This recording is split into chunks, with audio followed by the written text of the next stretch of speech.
With YouTube attacking alternative media, please consider supporting the channel via Patreon for just $1 per month. Link below. Twitter. It's the website I truly love to hate. I mean that. Like every time I try, I really come to the point of wanting to delete my account and walk away.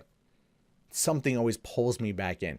Probably the fact of like nonstop notifications, which no matter how often I try to turn them off, they keep coming back. They always keep coming back. Always. But anyway, Twitter's always trying to do better. So they say. There was the Twitter lockout the other day, or there was a bunch of conservative Twitter accounts ended up losing lots and lots and lots of followers as Twitter was getting rid of bot accounts and dead accounts and things like that. I know that they've been slowly doing that for a while. They had their big push the other day. Ever since around the end of last year, I've been at a steady decline. I've lost about 700 Twitter followers, and a lot of them are straight up bot accounts, straight up just bad accounts. And that happens. People follow. Twitter hasn't really been growing. That's one of the reasons why Twitter can't sell, is they really had just so many of these bot accounts. It just hurt them. So now Twitter CEO Jack Dorsey wants the public health in measuring, or the public help in measuring Twitter's health. Right? So Jack Dorsey, who is, by the way, a complete incompetent person, who is more about pushing an ideological agenda and narrative over actually treating all users fairly on the platform, is asking for help, is asking that people, that you help him out, man.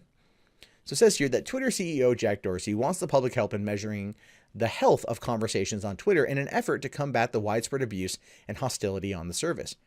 Oh no, I won't lie, there's clearly widespread abuse and an assload of just insane amounts of hostility. Like, it's insane.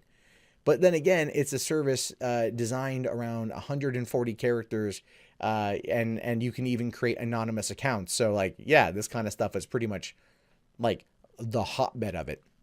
Now, he asked users for suggestions on Thursday, saying he wants to develop a system of metrics that would be used to determine what makes Twitter conversation healthy, like how doctors diagnose the health of their patients by checking things like body temperature. Twitter would use these metrics to diagnose the health of online conversations and presumably create a system that promotes more positive comments. Okay, so they want you to feel happy on Twitter.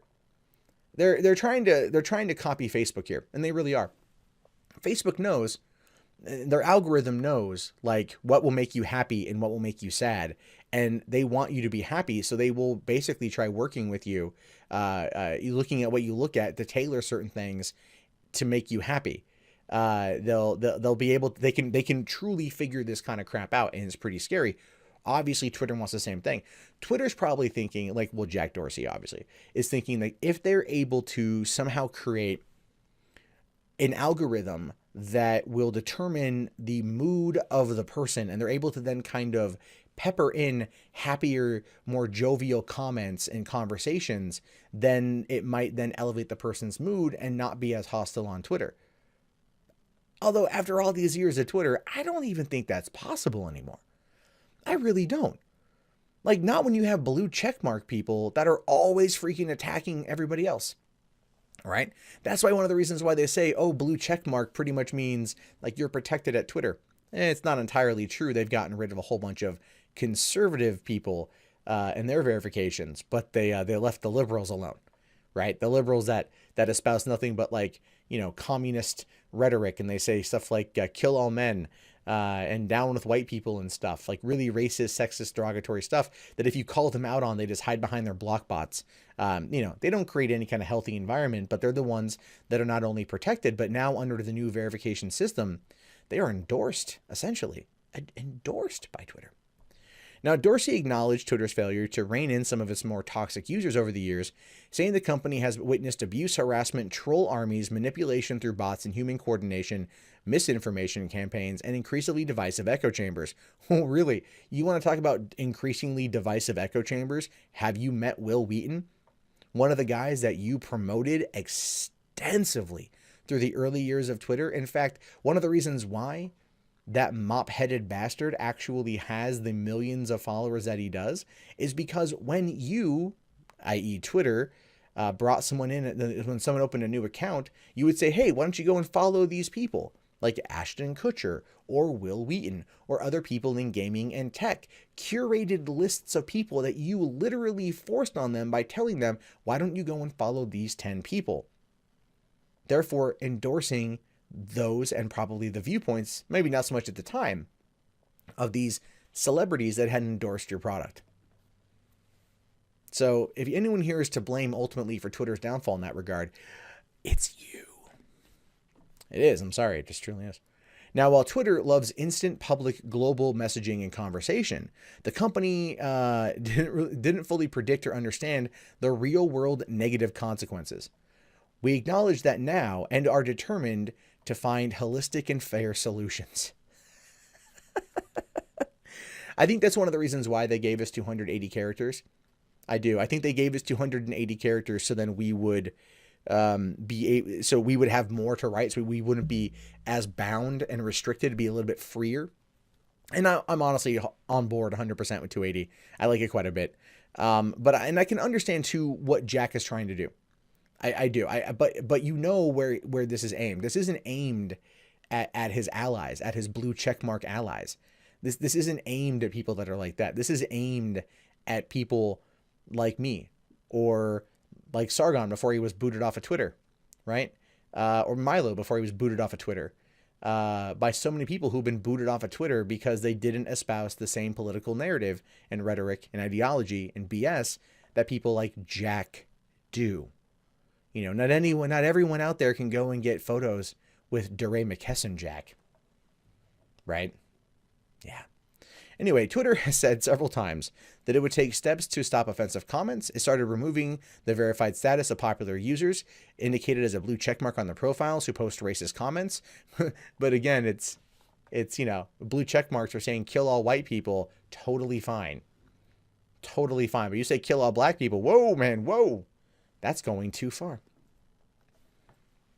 It's true, and I'm a freaking liberal and I'm saying that. Like, that's the bad thing. I've witnessed this kind of stuff firsthand.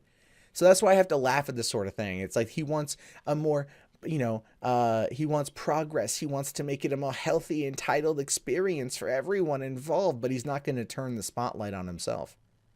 He's not going to sit there and drag his friends into the sunlight and treat everyone with equal, you know, equal stakes and stuff. Equality doesn't matter to people like Jack Dorsey. It also said it would suspend users who engage in violent extremism, like Antifa. But they're fine. Dorsey said that most of Twitter's efforts to combat abusive posts involve punitive measures like removing content that violate the company's terms. A better way to address the problem, Dorsey believes, would be to create a systemic framework to help encourage a more healthy debate, conversations, and critical thinking. It's hard to do in 240 characters. Critical thinking in conversations and healthy debate are really hard to kind of foster with a meme, since memes are meant to be funny, short, direct, and to the point. Clearly the exact opposite of every single one of my videos. But still, you're not going to be able to get that. You're not going to be able to get that unless you offer the ability to do live stream debates, right? Between people on Twitter. I know you have Periscope. If Periscope had the ability to bring in a conversation, a two-person conversation, maybe someone having a Twitter beef could be like, all right, let's hash this out. Go video to video or something, and we'll then broadcast it and then have the public conversation. Getting rid of block lists would make it perfect, because that would at least show that there are people out there that aren't going to be able to hide behind them while still concern trolling and stalking the feeds of those that they hate. There are people that have me blocked on Twitter, but still are able to retweet me, and still are able to quote tweet me, and still follow everything that I say. But I don't know that they're e-stalking me. How is that fostering healthy debate? Right? There's problems with your logic there, Jack. Now, he has said Twitter is working with outside researchers like the media nonprofit Cortico on ways to measure the health of public conversations. Cortico listed some of its proposed metrics in a separate post, which say, shared attention, is there overlap in what we are talking about? Shared reality, are we using the same facts? Variety, are we exposed to different opinions grounded in shared reality? Receptivity, are we open, civil, and listening to different opinions? I love this one here. Are we using the same facts? Get out of here, Kellyanne Conway. No, I don't know. I mean, those all seem like a good idea. But is your algorithm going to be able to kind of foster those particular types of conversations? I mean, we only really tend to follow those who we like, or I guess in some cases hate, right? There are people who hate follow me and whatever. And I'm pretty sure I don't hate follow anyone, but I sometimes look at their feed. It happens. I'm human. Stop. Don't judge me. Now, Dorsey conceded that Twitter doesn't know if Cortico's proposed metrics are best ways to measure conversation health. He added that Twitter doesn't know how to best measure them or best ways to help people increase individual, community, and ultimately global public health. Dorsey hopes that people will provide feedback about Twitter's ideas for healthy conversations. Next week, he and other Twitter users plan to discuss the topic in more detail with users through the company's Periscope Live video service. Not everyone is convinced that Dorsey's plans will work. Yeah. I like that Mr. Shadow there in the chat says Steve Shives. Steve Shives. There's a meme on Twitter, by the way. If you don't know about the blocked by Steve Shives, then yeah. You don't know about Steve Shives. Steve Shives blocks everyone. Everyone. Whether, if you follow someone he doesn't like, you're blocked. If you're not blocked and you say, hi, Steve, you blocked. He has such an echo chamber that it's a meme. It's like a living meme. Steve Shives himself is a living damn meme. And that's one of those things where you just have to kind of laugh at the overall situation, because those are what people are going to have to, what they're going to have to deal with. Ultimately, what Jack should do, and this is going to be kind of a weird one, Jack should get rid of the block feature and just make it mute. Keep mute, ditch block. It might anger a lot of users, but it also would then keep people from freaking out if they find out that they're blocked, right? Because I know that when someone's kind of trolling you and you block them, it feels good. You're all like, blocked, bitch. And then, you wait for the inevitable ree from the person that you blocked, because it happens. But if you mute them, they don't know that they're muted. And then they're just left screaming into the void and no one can hear them. So there's that.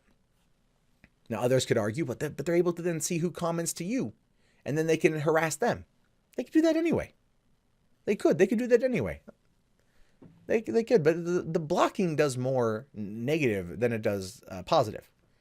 And additionally, if Dorsey really does want to help, you gotta stop targeting conservatives. All that does is just embolden their base. You gotta leave them alone. Not every conservative is a bad person. Not every Trump supporter with a hashtag MAGA on their profile is a bad person. You got to leave them alone.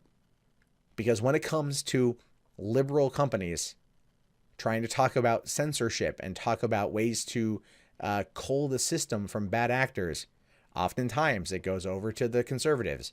And the conservatives are not always the problem. Your blue checkmark friends can be rather cunty. That's another thing. Stop muting me, suspending me for hours at an end if I call someone a cunt. Thank you. That's all. Julian York, the director of International Freedom of Expression at the Electronic Frontier Foundation, criticized Dorsey's initiative, accusing him of failing to listen to his own staff that works on combating abuse, saying, "The reality is, Jack, that your company has ignored better thinkers on all this for years, instead of for favoring corporate cronies." Which is true, because Twitter wanted to have a solid IPO when it went into the market. While their shares are currently resting around $31 right now, they've only just now started turning a profit. Twitter hasn't been growing in the last couple years.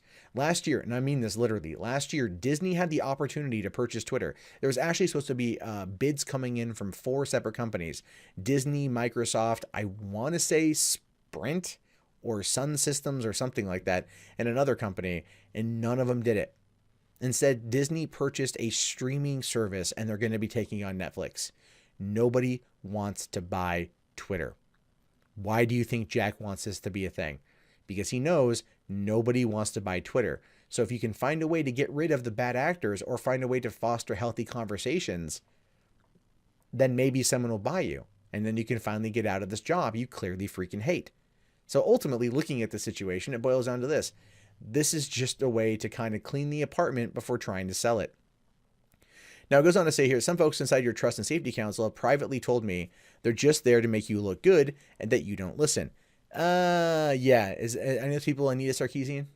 Because I'm pretty sure that's the reason why I could never get verified. I'm just saying, that's my personal thoughts on that one. Now, other Twitter users criticize Dorsey's plans. This guy here saying, is there a canonical list of all the times Jack has said Twitter is committed to change? Because it hasn't been true any time before now. It's very true. Seven Secret here says, I think the hardest part will be dealing with your lack of honesty. Twitter shadow bans conservative points of view, and you have employees who intentionally go after certain people with conservative values. If you want to be fair, it must apply to all users. 100% agreed. Dorsey seems to have anticipated the skeptical response and said that he doesn't believe this will be easy. By saying here, definitely don't believe this will be easy. That's why we must be more open. So, okay, as I said, this is clearly an attempt to put a bit of polish on this turd in order to sell it. All right, because that's the whole goal. I think they have like a value at around 16 billion, but they're never going to get it. Right? They're never going to get it. One of the only things right now keeping Twitter even remotely relevant probably is Donald Trump. Probably. Because every time he tweets from the toilet at 3 a.m., it makes worldwide news. Right? Donald Trump tweets out, hemorrhoids acting up, get me some Preparation H.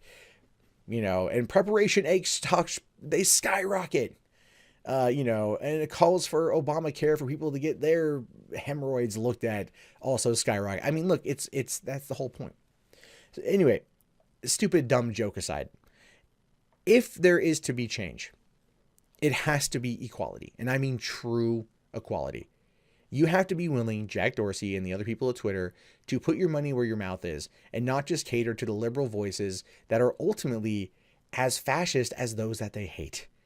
Because when you start to shut down as much speech as you've shut down over the years, you really don't have a leg to stand on when it comes to the idea of promoting healthy dialogue and fostering constructive conversation.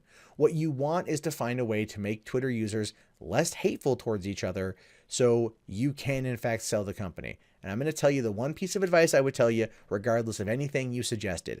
You want to make the first step in change would be you to quit. Jack Dorsey needs to step down in order to be the first step for change at Twitter. If the buck stops with him, it should have happened a long freaking time ago.